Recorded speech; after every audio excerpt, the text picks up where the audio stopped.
When Americans think of German cities, they might imagine something like this. Picturesque historic quarters, quaint half-timbered houses, cozy cobblestone streets, and towering church spires rising above medieval town squares.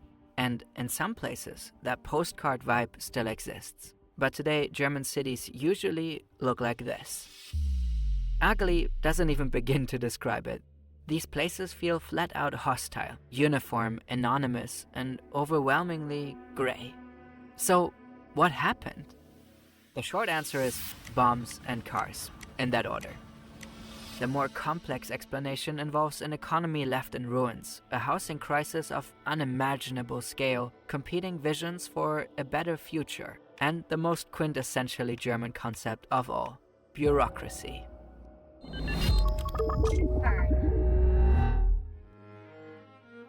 Back in the days of the German Empire, this is what cities looked like. Fancy facades, intricate decorations, and tons of stucco. Up until World War I, architects tried to bring back styles from eras long gone, but still romanticized. Experts explain this as a sort of nostalgic escapism. With the rise of industrialization, noisy factories and smoky mines began to dominate the outskirts of bleak and polluted cities. In response, urban planners designed whimsical, richly ornamented homes as a kind of fantasy retreat from the gritty grind of daily life. Then, in the aftermath of World War I, a radically new idea emerges.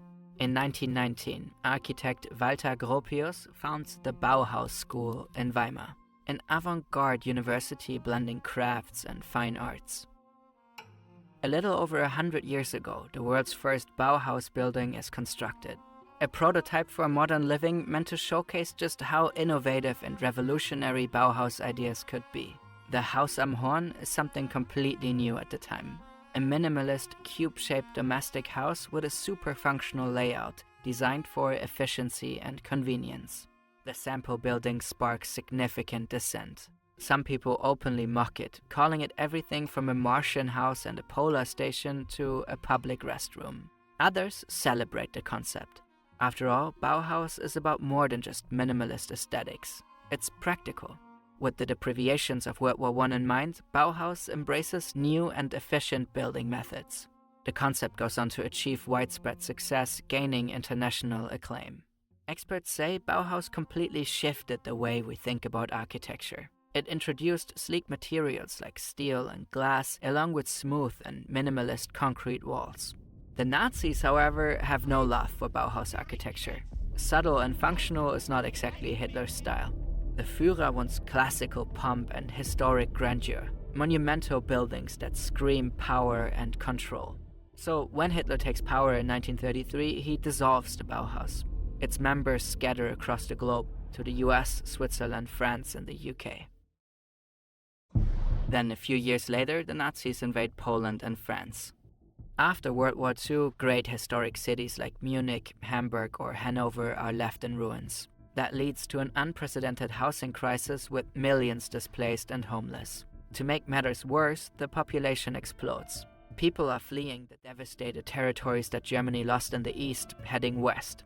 The economy starts kicking off, drawing masses to the cities. With new prosperity, the baby boom kicks in. Germany has a serious housing problem. By the 1950s, the country is short around 5.5 million apartments. And so begins a massive construction boom. Cities have amazing histories. Take, for example, Berlin's Roaring '20s. Say you have a talent for graphic design and capture some of that history in your work. Your friends love your stuff and want to buy some prints. Maybe it's time to professionalize. That's where Shopify comes in. Shopify lets you build your own online store in minutes so you can get your art out there fast. Whether you're selling posters, a coffee table book, or postcards, with just a few clicks you'll have a fully customized professional store. No coding needed. With Shopify Magic, you can use AI to generate smooth images and layouts, helping you sell your vision across platforms like Instagram, YouTube, and Pinterest. And the dashboard lets you monitor all the key metrics of your shop performance. We've been using Shopify for our clothing brand Culture for years, and it's honestly been a game changer. Once you have a physical store for all your products, Shopify offers a point-of-sale solution as well. So, if you are ready to start building your business or improve the one you already have, visit shopify.com/fern for a free trial. So what should post-World War II Germany look like? Two sides clash. One advocates for an exact reconstruction that would restore German cities to their historic pre-war splendor. Take Munich, whose beautiful old town attracts millions of international tourists. Many of those historic buildings were completely rebuilt and restored one-to-one in the 50s and 60s. The other side demands the exact opposite. German cities should leave the past behind and prepare for the future. Overhauled and modernized. Enough with the quaint and charming. Forget everything grand and pompous that could evoke memories of the traumatic Nazi era. Bring on the cars and planes. The future is built with steel and concrete. The flagship city here is Hanover. It is one of the first places to embrace this new path and become a city intentionally designed for cars. The overhaul transforms the city. Roads become wide, roofs flat, and buildings modern. Historic landmarks are torn down to make way for new residential zones and an extensive highway system. The Miracle of Hanover, as German media calls it, becomes a blueprint for many other cities. Bauhaus makes a comeback as well. In the 1960s, many German cities pushed for large-scale housing estates to tackle the still imminent apartment shortage. One of the most famous ones is built in Berlin in the 1960s and dubbed Gropiusstadt, after Bauhaus founder Walter Gropius. Gropius has a noble vision, a satellite city of light and space, a modern housing complex of 5-story buildings surrounded by parks and gardens. Simple, efficient, and beautiful. Affordable, high-quality living for everyone. A model for the future of sustainable urban development. But things don't go as planned. The housing crisis forces developers to stretch the buildings up to 30 stories. The parks and gardens almost completely disappear.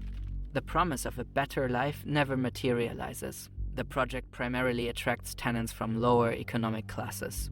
What was meant to become a future urban haven instead turns into a stark symbol of social struggle, massive, bleak, and utterly alienating.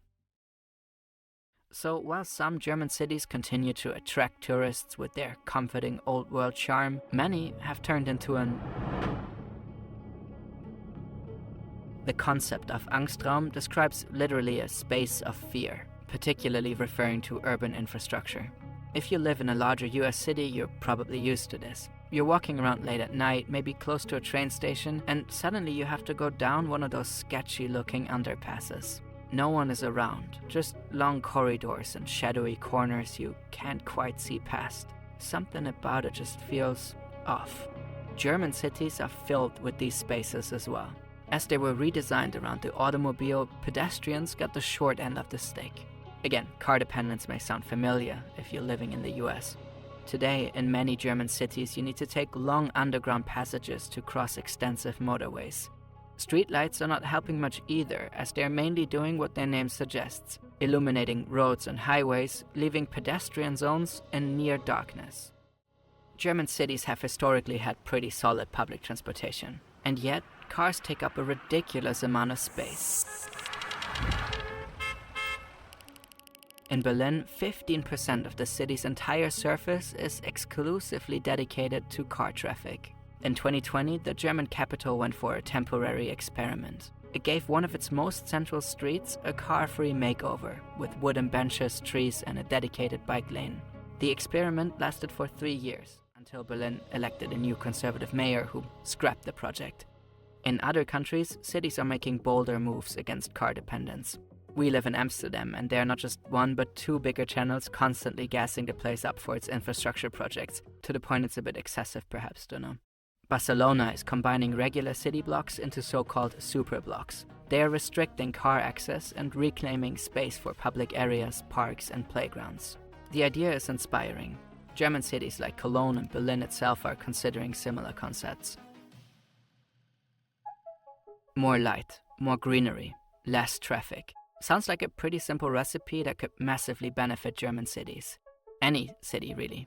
Which begs the question, why can't we have both affordable and beautiful cities?